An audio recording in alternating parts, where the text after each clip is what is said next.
თითქმის 2 წლის წინ, როდესაც მე და ქიმირა ჩემი ჯიპით ლაშქრობაზე ვიყავით და იქვე ტყეში შევედით, რათა კოცონისათვის შეშა შეგვეგროვებინა, ვიპოვეთ უცნაური, სამკუთხედი ფიგურები, რომლებიც ხეზე იყო ჩამოკიდებული. ასევე სხვა უცნაური ფიგურები. ეს ყველაფერი იყო გაკეთებული პატარა ტოტებით და თოკით.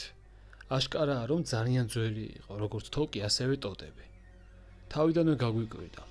მაშინ კომენტარების უმეტესობა წერდა, რომ ეს იყო რაღაც სატანისტური რიტუალის ნაწილი.